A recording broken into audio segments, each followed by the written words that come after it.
Hi, everybody, and welcome to another exciting episode of Two Gays.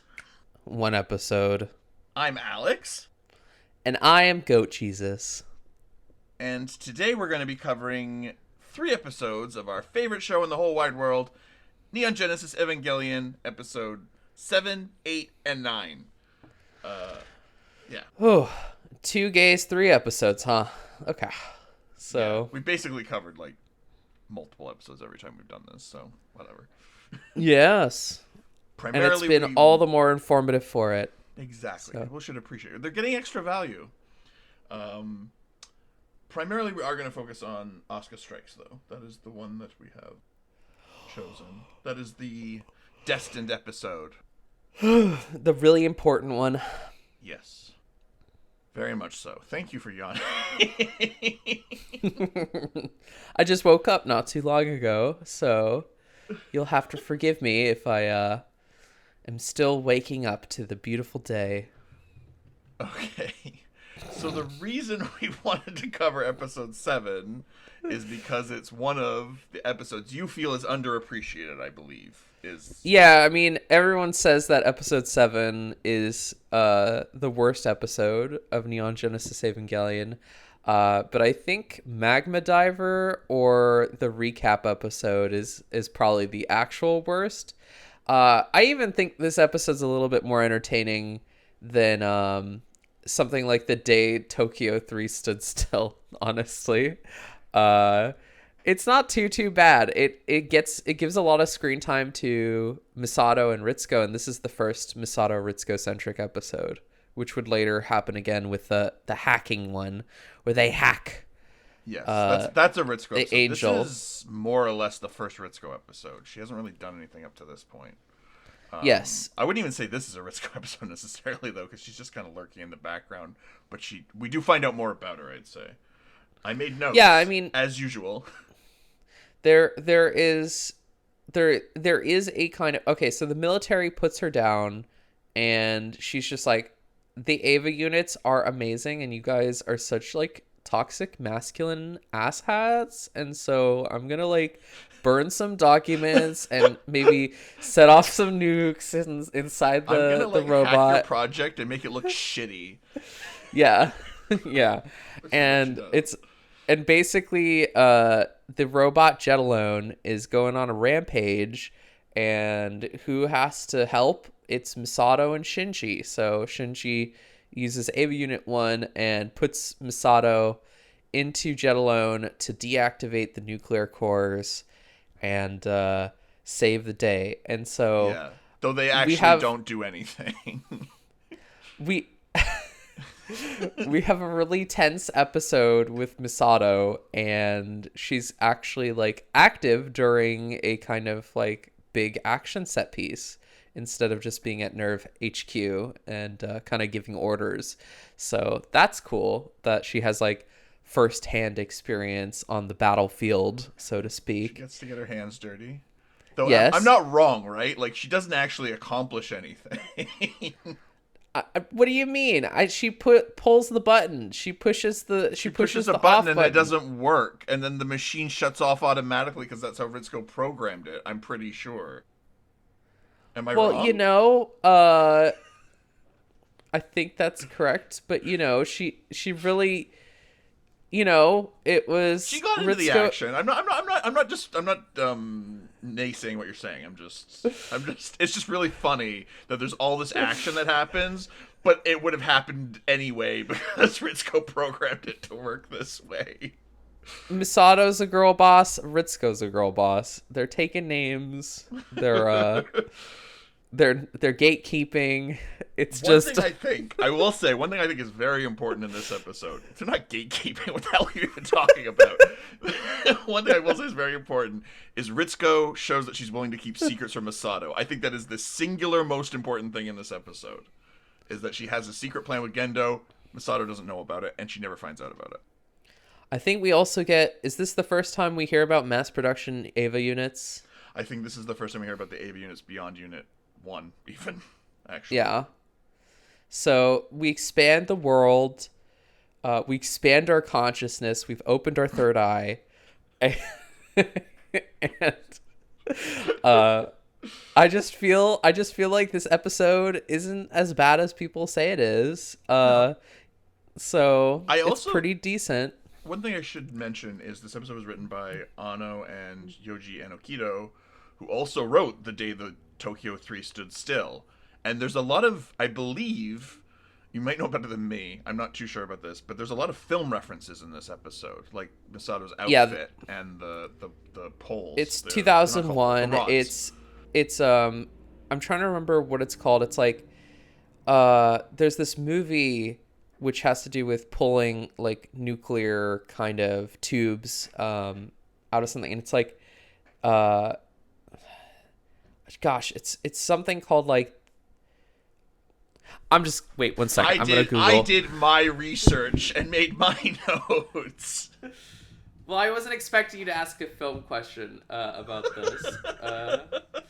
Let's see.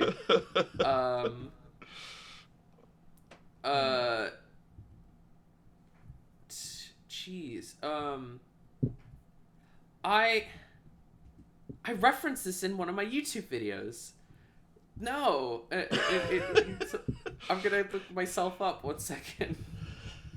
Okay, cut. 1 second. What is this? What is this? I sound so much younger in this video. Oh, those bygone days. What is this? Oh, The Man Who Stole the Sun. That's what it is. Oh, okay. So 3, 2, 1. And another patented 2Gays 3 episode cut so that we could research something that we didn't do before we started recording.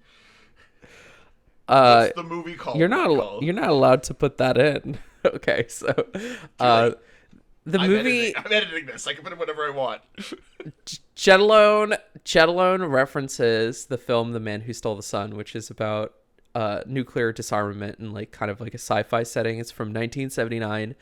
And when Misato enters the Jet Alone robot, it's pretty much exactly like the movie where there's a scene where like a guy like disarms some nukes or nuclear tubes, and it's kind of the same deal. So that's kind of fun. Yeah, a Japanese movie that references nuclear destruction. I can't believe it. I wonder why. I don't know. So that like in all a key part of their history or something. Is there something we're missing here?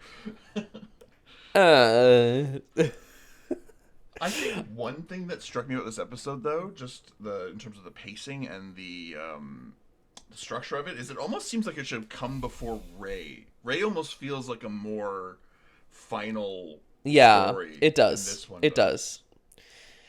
This one feels like it should have taken place probably I think right before Ray. Before Ramiel comes in. Yeah. You know. Before, I think it should have been episode 5, and then Ray should have been 6, 7. I think that would have made a lot more sense. Maybe there was some like production stuff going on, but yeah. That's what I mean is like, yeah, it's sort of Jet Alone is weirdly the end of the first arc, but it feels like it should have been just a smidge earlier, so we could have had Ray kind of mark the end point, like Ray's smile, and before Asuka comes in and shakes everything up. Because Ray's not even in this episode, really, I don't think. No. Not really. She's in the opening. Also, we get the Shinji mug from this episode, yes, I think. This is the Shinji meme. I noticed that when I was watching. Yeah, when he's just staring at Misato ominously, like, what have you done in your life to get to this point? And he's just holding the mug. I don't know if that's a meme. Is that a meme outside of you editing pictures? I'm not tuned to this sort of thing. Okay. It's like a larger cultural meme, yeah. Oh, okay. The Shinji mug. I just know the Shinji mug with Shinji holding the mug inside the mug, and then there's another mug with Shinji holding the mug inside that mug. That's my favorite one. I like that one a lot.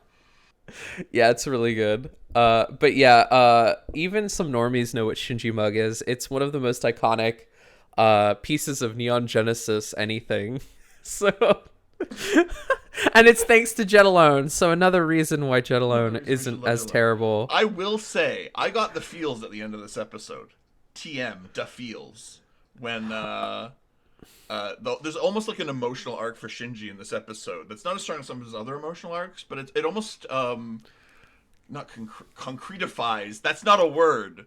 Concretifies. It solidifies. Is not a word. Solidifies. There we go. It solidifies the brother-sister kind of relationship that Masato and Shinji have, and Shinji realizes at the end, like when he's talking to his meathead friends, where they're like, he's like, oh, I hate her. She's such a bore, and she embarrasses me. And they're like, oh, we're so jealous. And he's like, why would you be jealous of that? And they're like, well, you get to see that side of her. It's because she's like your family. And he's like, oh, family. And then he has this like nice moment.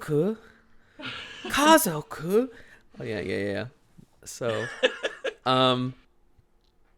it's in a kind of way, I guess it does sort of bookend the first episode in some ways. That is with, true. Misato getting like kind of introduced as the first character even before Rei, and kind of like how Misato and Shinji are going to they're going to have like a little bit of some tumbles, as they're getting used to becoming a family over time and whatnot. Yeah, she really is the one character who he can turn to before anybody. I don't think anyone's as close to him as Masato is, so that's nice. So in a way, 7 does kind of close the first arc. Yep. Yeah. And then Asuka. And then Asuka. And then, as Little Karibo once said, Asuka shows up and the show finally gets good. Which I don't agree with necessarily, but I think it's a really funny thing to say. Yeah, I think the show's always been really high quality, but I think this is when the show gets exciting. Is the right way to put it. It does. It does. It gets exciting. Because I don't think Ava, this era of Ava, this middle era, is almost defined by like slapstick comedy a little bit, which is interesting. Asuka's very first appearance in this episode, you usually have like the opening credits, people are sitting around, they're talking, you see an establishing shot of the city, whatever. This one opens with like Asuka flashing some boys and then slapping them, and that's the opening title card. And that kind of sets the tone for the whole episode, really. It sets the whole tone for the next arc of the show, really. Pretty much. Magma Diver and Dance Like You Want to Win are also both extremely slapstick goofy episodes. Episodes, yeah. And one of them's good. I'm just kidding. and only, that's the thing, is that this one's fine. Asuka Strikes is good. Asuka Strikes is good. Yeah, this is also where Kaji gets introduced as a way to shake up Misato's dynamic in the adult world. So Asuka obviously doesn't affect Misato as much because, like Asuka's just there to sort of be another kid for her to be a guardian for. But she's not plussed by her at all. It's an interesting thing. Yeah, she's just like, girls be girls. That's kind of like Misato's attitude. She seems to really struggle with Shinji, but with Asuka, she'll just be like, Asuka, do this. And then Asuka will whine. She'll be like, well, you're doing it anyway. And she'll walk away. She won't even, listen to her. Yeah. I guess she knows how to handle Asuka a little more. And but Kaji is kind of the big thing that disrupts her, dynamic. So... Yeah, they don't touch too much, except for completely inappropriate, very dated jokes about Kaji asking if Shinji's sleeping with Misato. You don't really get a strong sense of their relationship in this episode, but it is the beginning of it, I suppose, yeah. Yeah. I mean,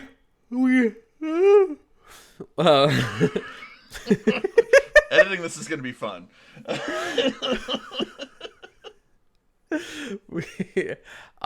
We know that Kaji has some secret plot going on. Yes. In here. So, this also continues. Sorry. He's got the Adam case, the case with Adam in it, and his mission is to deliver it to Gendo Ikari. It kind of bookends nicely with the last episode where we saw that Gendo and Ritsuko were conspiring together. Now we know that Kaji and Gendo are conspiring together, but we don't know why or how. Gendo's conspiring with a lot of people except Masato. That's true.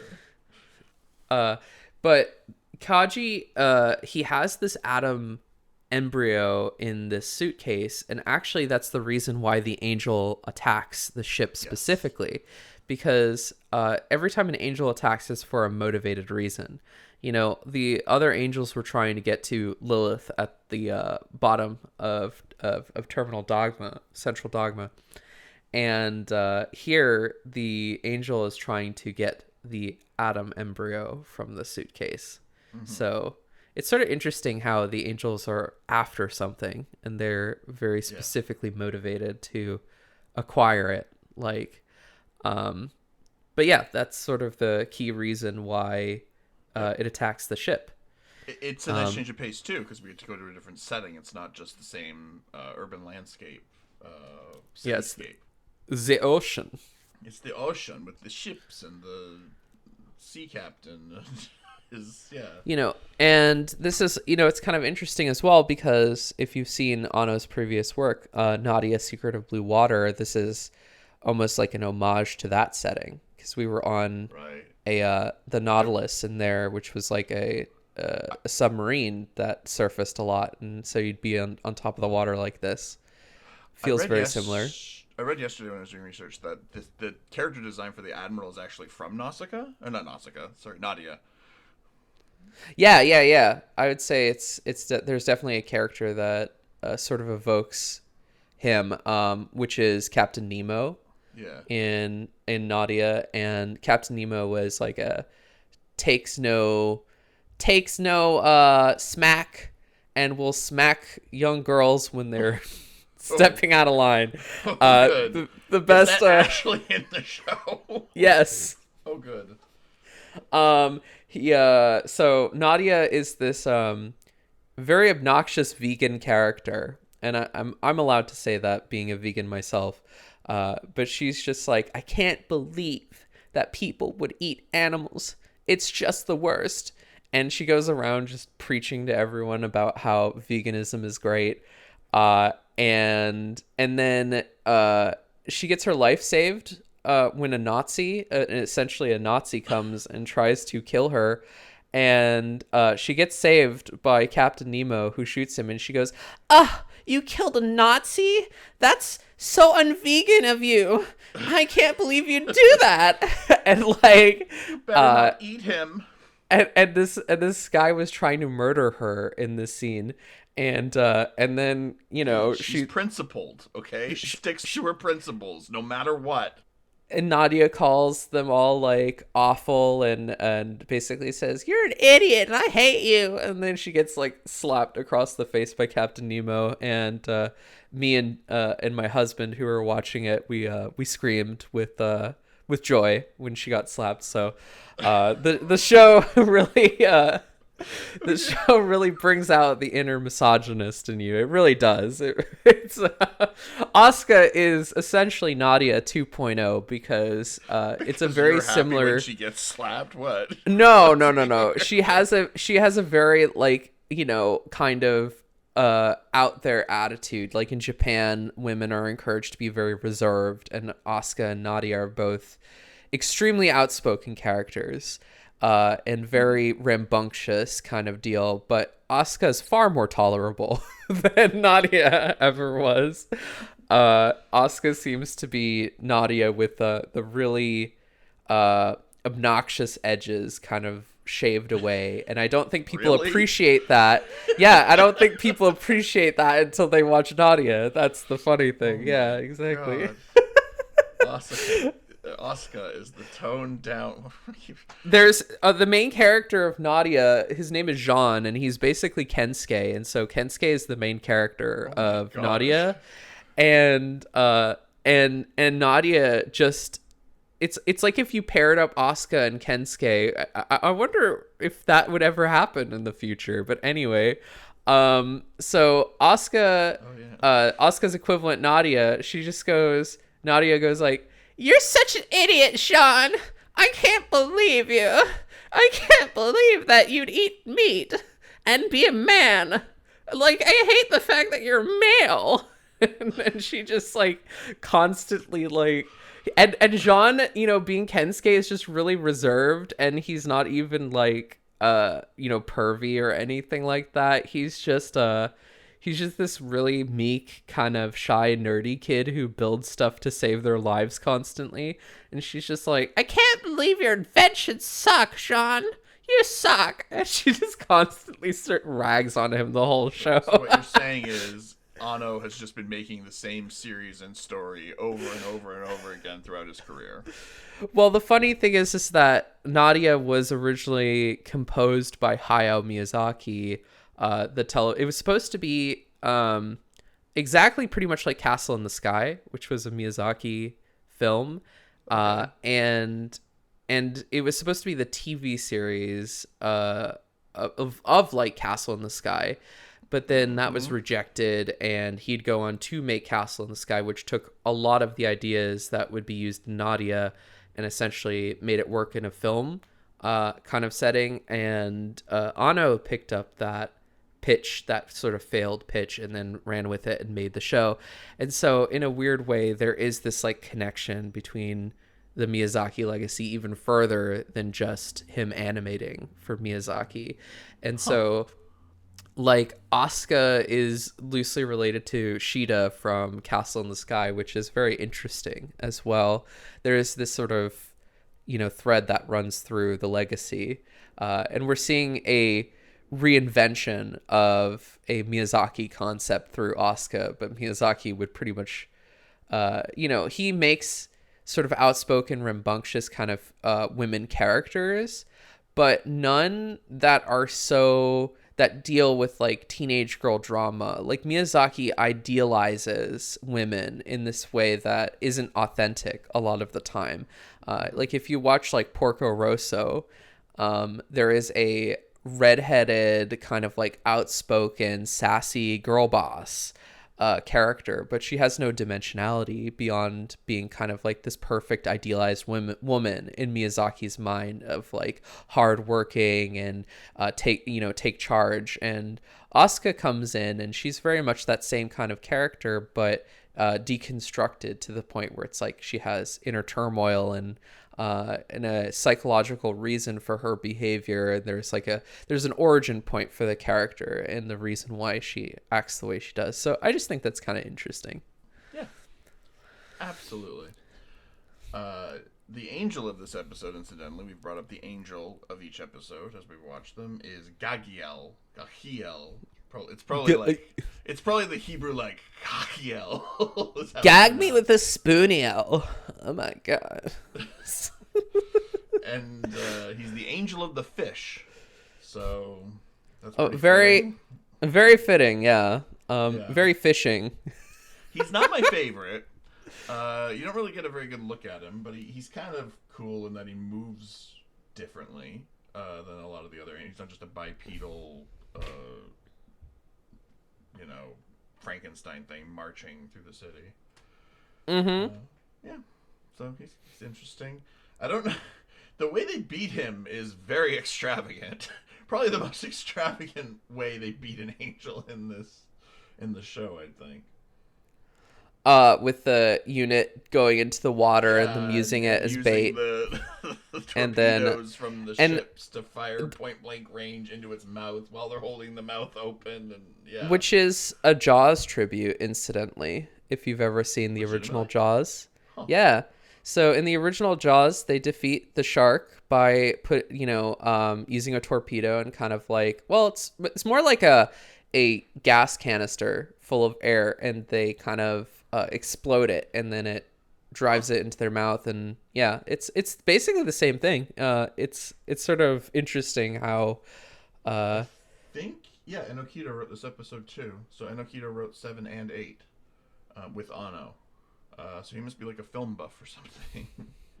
Yeah, there's some film tributes here. I don't know if Ano would be thinking about Jaws. He's more of like somebody who'd be like, I'm thinking about Gundam or Macross. So or writing a story about that time I stayed in my room for 4 days and thought about things. That seems more like Ano.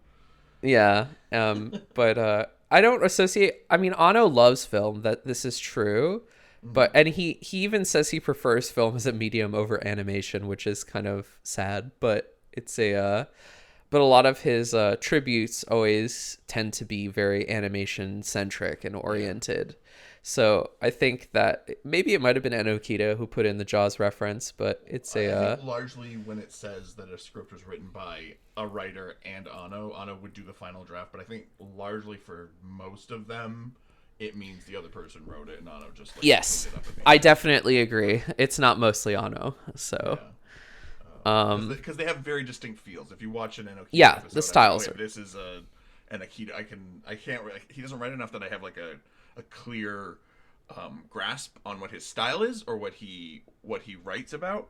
But like Satsukawa for sure, I can identify how he builds an episode, and we'll talk about that when we get to the next one. Any other thoughts on this one? Anything that made you laugh? Anything that you thought was a cool shot? anything that made me laugh, made me cry, cry a lot, cry, salty tears Salty tears. because the Or ocean. laughed until you cried. I do like the entrance for Unit 2. I like with the cape on when it's jumping from point to point, the kind of Superman moment. That's really neat. Which by the way kind of ties into EOE, like leaping out of the lake going straight upwards, which is something Asuka really likes to do in her triumphant entrance. I think Unit 2 gets to be a little bit more superhuman than Unit 1 does a lot of the time. Yeah, it's definitely supposed to showcase that Asuka is this really competent pilot. But the funny thing is that it also builds in the fact that Asuka's never really succeeded on her own, which is a funny thing because she always wants to be just the best and like solo and like I don't need anyone else kind of deal. Like I can do this on my own. And already we have like Shinji kind of coming in to help her out and whatnot. So we're setting up that kind of core conflict, that core problem that she has where for her own ego to feel her own sense of self, she needs to succeed on her own, but won't. Validation. She can't. Yes. She uses being a pilot as like her entire identity, where Shinji definitely doesn't, you know, in this kind of way. And that's another thing is that Shinji brings Toji and Kensuke, his friend unit, and yeah. How do you feel about Toji and Kensuke just hanging out in this episode? I think it's good because it really tone.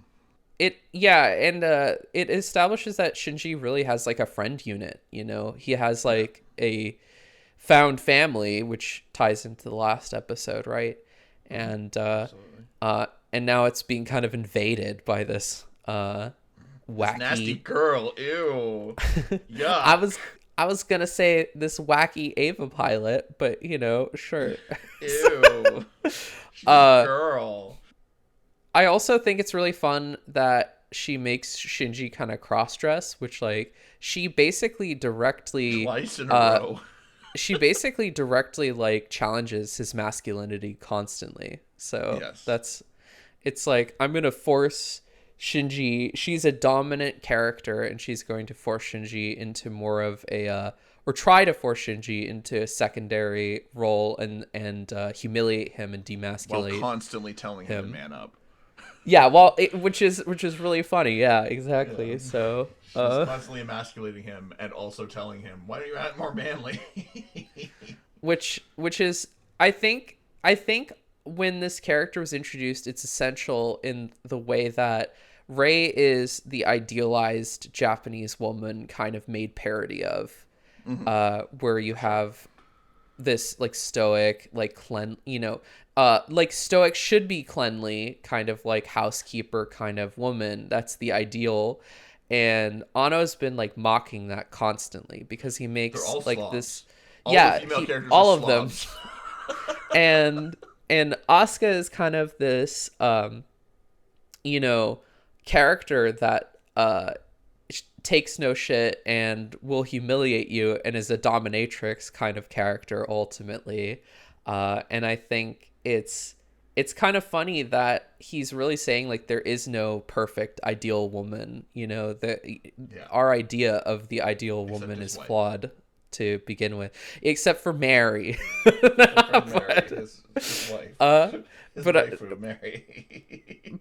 but no, like I think it's good because it's like how do you exist in a there is no perfect girlfriend kind of character, and you I just think have to sort of get along with the flawedness of like others, if yeah, I think you it takes the harem paradigm that a lot of anime had at the time, like Tenchi Muyo and even Inuyasha and even stuff like that, where there were multiple female characters, and not only does it showcase how imperfect they are and how unavailable they are, it also showcases their own perspectives. So we're talking about episode 7, we're talking about Jet Alone, that Masato is the one with the perspective in that episode. She's the one driving, even though she's not actually the one driving the plot, she's the one driving the plot from beat to beat.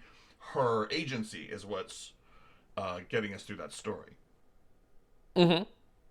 Yeah, and this episode is the same. It's Asuka's agency that is really dry, and Masato's too. Masato is constantly butting heads with the sea captain and telling him, I'm in control, I'm going to do this," and then without even being prompted, she's just like, "Okay, this is my operation now, and I'm doing this," which you don't even see nowadays in a way that's like effective. I think in a lot of stories in film and like genre fiction. Yeah. Girl boss, taking names, taking charge. But it's not even about her being a girl at all, which is also cool. I don't think it's about her being. No, in the last episode it was, because he says that thing about you hysterical women or whatever. The one guy, the rival, the guy who made Jet Alone, is like, you hysterical women, you don't know what you're doing. He said something like that. I think it's kind of funny because you'd sort of see that that sort of character who puts down the female character even later on in shows like Avatar: Last Airbender, which has been stated a number of times to have taken influence from Neon Genesis Evangelion. And you have like that it's a common trope anyway, but yeah. season 1 finale of that guy who's like sexist to Katara, and you see that like this is like one of, I'm sure, no, it definitely is an archetype, but this is like the oldest example that I can think of doing this type of thing. And I'm sure it's been done before. Yeah, and there's gonna say. But it's just kind of fun that it is. It's a very good example, I guess. I can't think of a more profound word, but that's all I got. Good example. It's a good example of the trope. Well, especially it's just appropriate here because it deals with, the whole show deals with like men and women and kind of like misogyny and sexism. Certainly in this episode they show the key contrast: Kaji, Masato, Asuka, Shinji. Yeah. Are we ready for the next my episode? favorite episode from the first 18? I think this is my favorite. It's not called Dance Like You Want to Win. Matching moment. Triple M. Dance like you want to win. Win like you dance a lot. So what? Is that the title? It's mind matching moment. Yeah. Mind matching moment. Yeah. Which also Dance Like You Want to Win. Every episode has 2 titles. It doesn't matter what you call it. Yeah. So. And that title card, I think there's 2 titles, and the second title card always plays halfway through the episode. I think it's more like an act. It's almost like the title cards in Frasier. To grab a really weird example where each act kind of had a title card to tell you what the next act was going to be about. It's kind of like that. And this episode was written by Hideaki Anno and not Yoshihiro Kido. I'm looking at the wrong notes. And Akio Satsukawa, my boy! Akio Satsukawa, creator of the Gilgamesh anime. And writer of like 10 episodes of this show, because I forgot some last time. He wrote like 11 episodes of the show. And it was It was directed by Seiji Mitsushima. And this Seiji Mitsushima! Yes! Do you know him? Yeah, I do. Okay. Yeah, I think he's famous for a lot of other stuff he's done. This was the only episode he ever directed. Yeah. Seiji Mitsushima is the creator / head project manager on Full Metal Alchemist 2003. So, Oh, I know. I think I saw that. He directed episode 25 in particular, I believe, of Full Metal Alchemist. well, no, he was like the showrunner of FMAO Okay. 3. Like, Oh, interesting. he's the guy that, yeah, really, really drove that series. So that's kind of fun. Cool. There's connections. The Connections. the Ava alumni are always like really interesting people, to be honest. They are. They stick around a lot because in Aikido, he wrote Rebuild. I think he was a co-writer on every part of the Rebuild as well.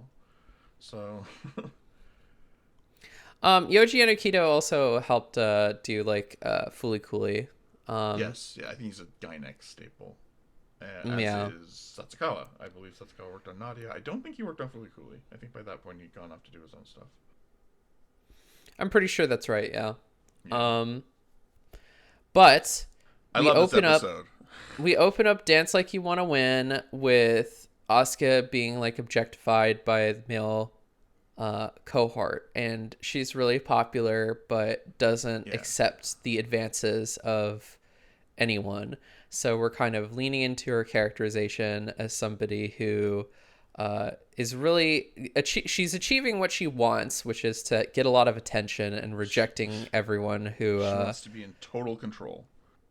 who is yeah. It's like she's the kind of person who Toji and Kensuke would take pictures of in secret, and she'd kind of be into it, which is messed up, but yeah.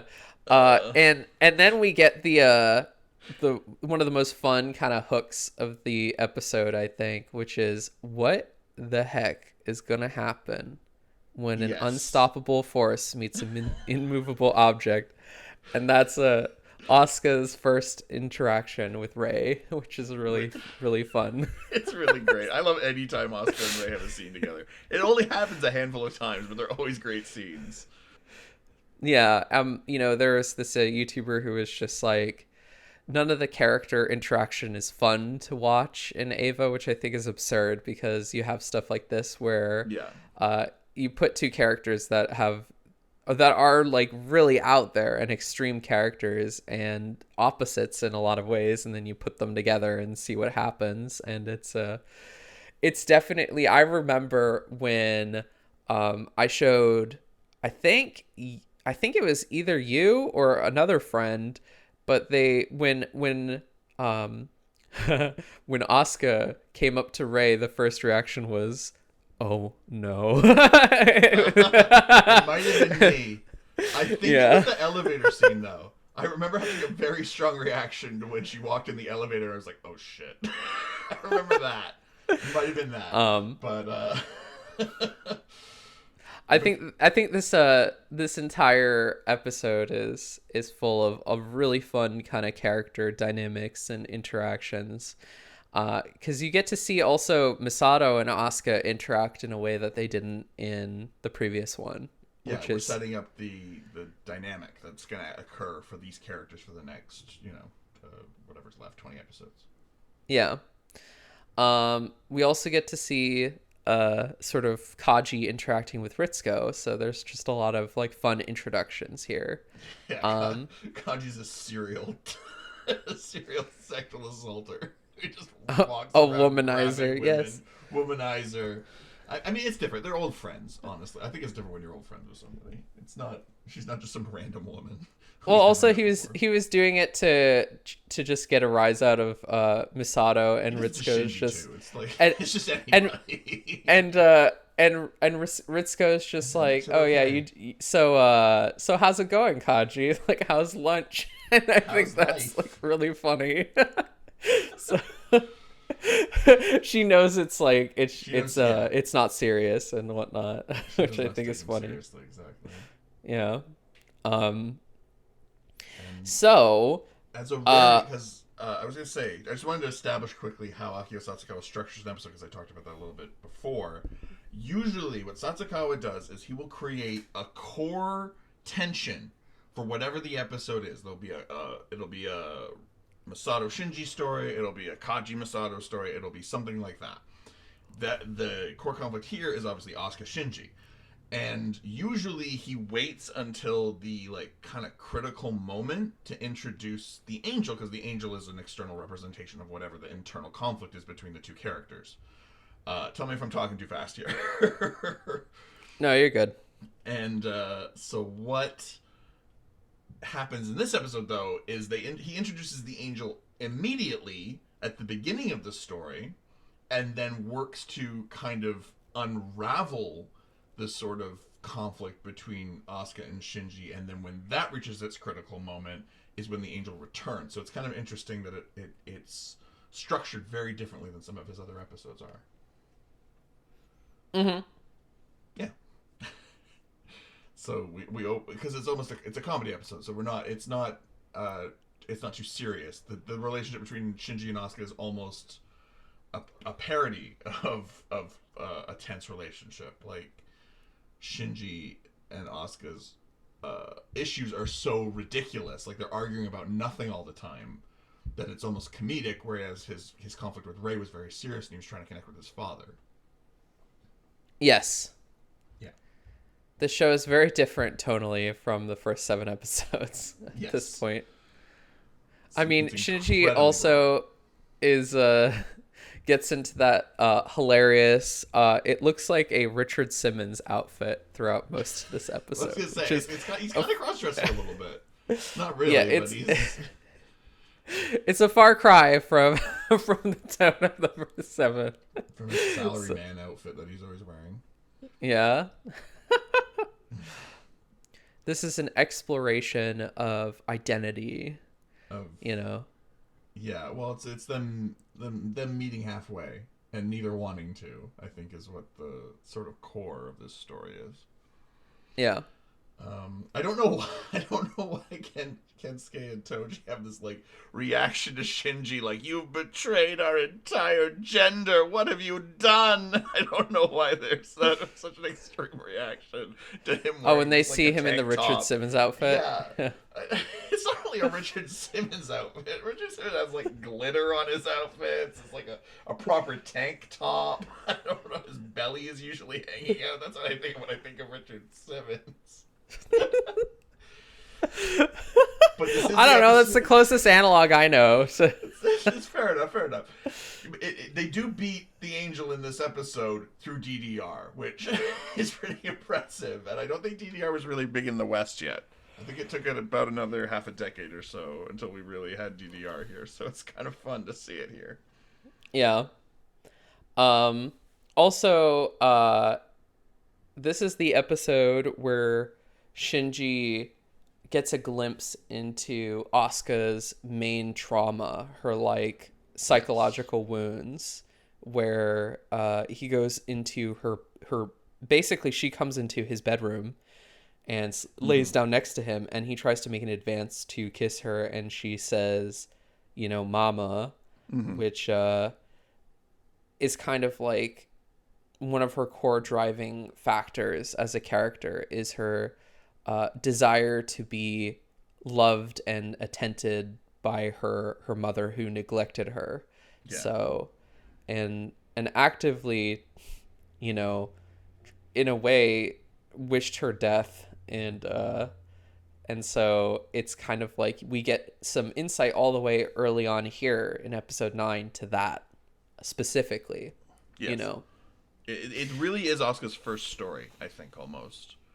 Yeah, even more so than Asuka Strikes, which was more about characterizing her, and now we're going in the second episode more into like foreshadowing the larger core issues. So it's something Satsukawa is so good at. I know I'm lauding Akio Satsukawa. That's not the right word.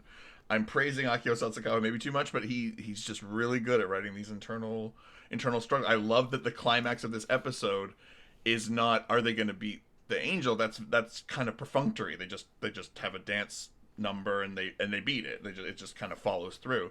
The real climax, the real moment of crisis is Asuka gets into Shinji's bed. That's the real moment of crisis in this episode. It's kind of interesting.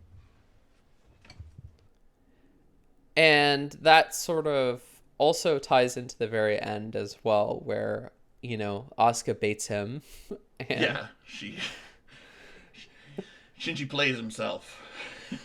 he's played like a damn fiddle. He's played like So a damn fiddle. how do you feel about the Kaji and Misato in the elevator scene? Because that's something that a lot of people who watch the show now get pretty uncomfortable with. Again, she knows him.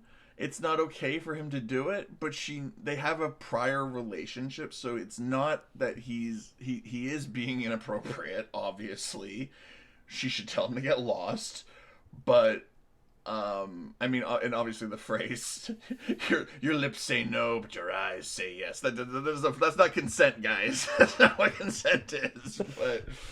But it's interesting to watch her be so uncomfortable around someone she has a prior relationship with in that way, I guess. I don't know how to say this without sounding like a pig, so I'm not going to go any further. Misato is specifically resisting Kaji's advances, not because she doesn't love him, because she very much does. But one of the reasons is that she feels like it's somehow validating her father in her mind. Like Kaji reminds her very heavily of her dad. Yes.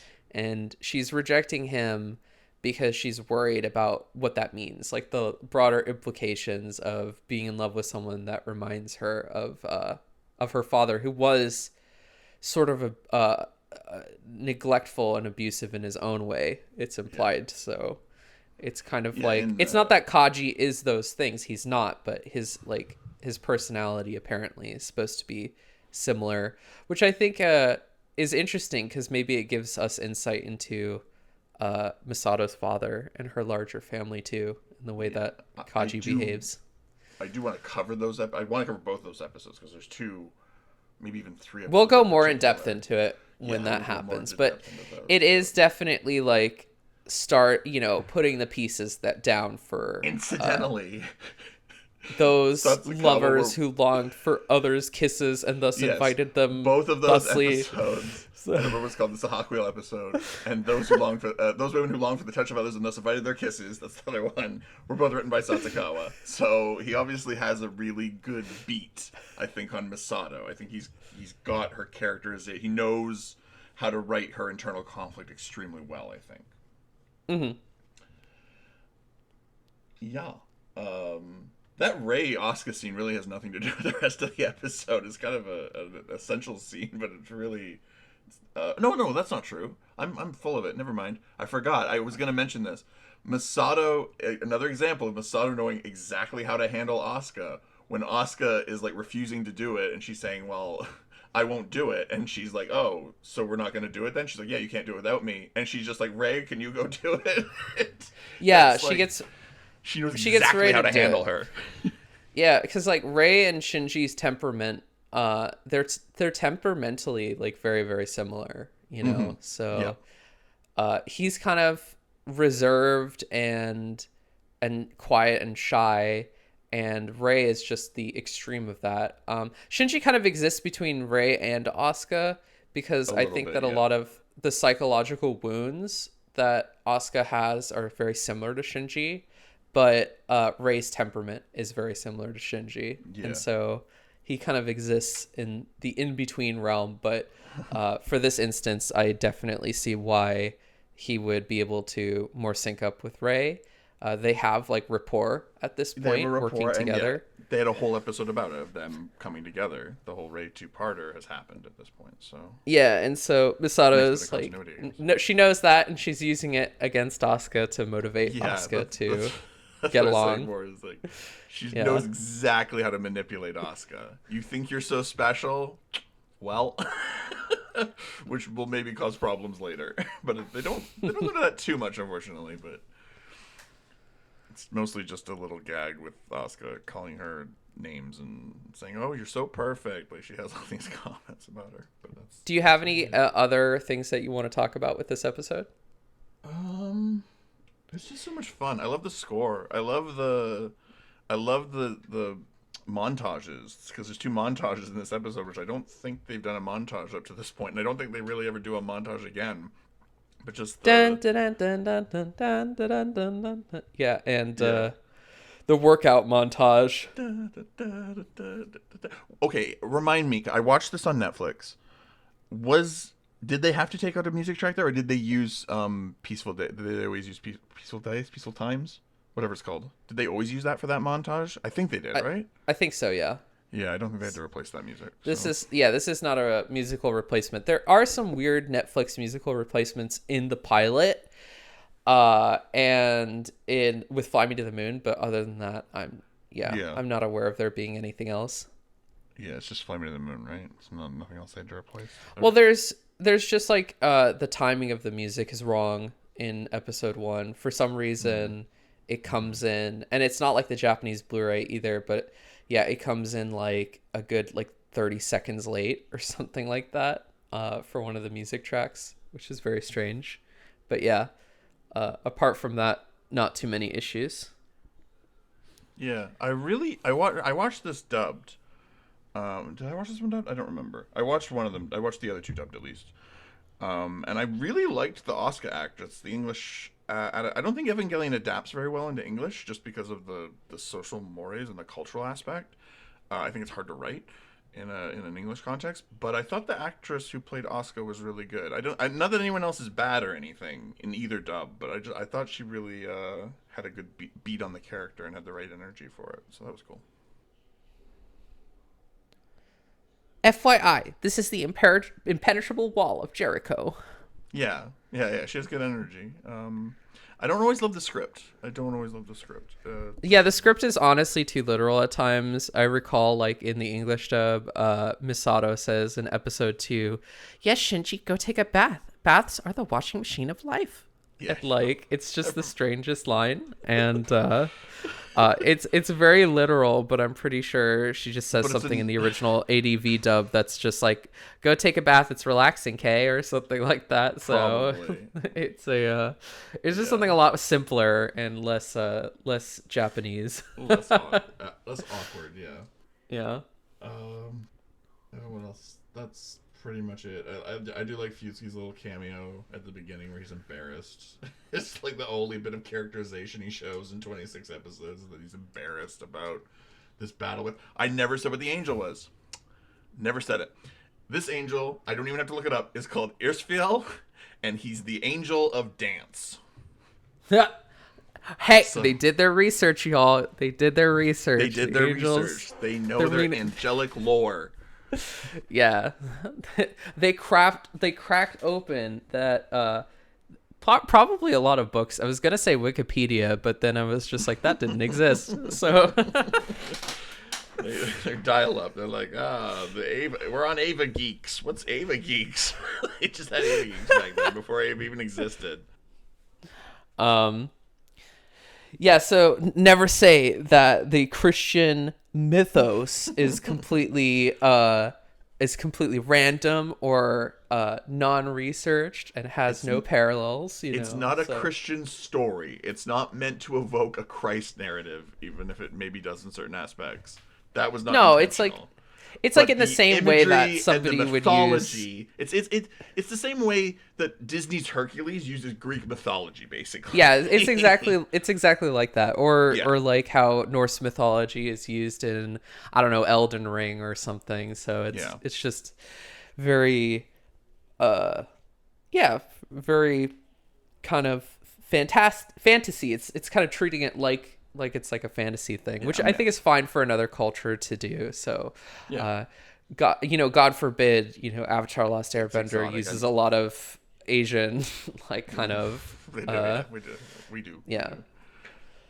It's basically. I mean, I think I forget who it was. One of the directors. It might have been Mizushima. I don't remember who it was actually. But they said that it's so exotic in Japan because the population is 0.05% Christian or something in Japan. So it's just they just get married like Christians basically. Foreign, yeah. Anyway, so that's episode 9. That's one of my favorites. Love it. Any final thoughts? I'm gonna go get my dance moves on. I'm gonna go. I'm gonna dance like I want to win. Okay, me too. We're gonna go dance like we want to win. Next time we'll be covering. I'm not sure. We'll figure it out. Probably either Day Tokyo 3 Stood Still, or maybe. Oh no, we will do Magma Diver. We have to do Magma Diver, don't we? Uh, okay, fine. We'll do Magma Diver. It expanded. If I rub my breasts, will it No. expand? No, I about the ending, but yeah, that too. Just two great moments in Evangelion. Iconic. That's Iconic. Look forward to it. Yeah. I'm gonna also talk about my mother's reaction as I showed her Yes. this Michael TV watched series. this episode Yeah, with his mother. I did. I watched all of Evangelion with my mom when I was a teenager, and she had a very interesting reaction to Magma Diver, which I will go into more when we discuss it then. We'll see you next time. Yeah. See you next time. Bye.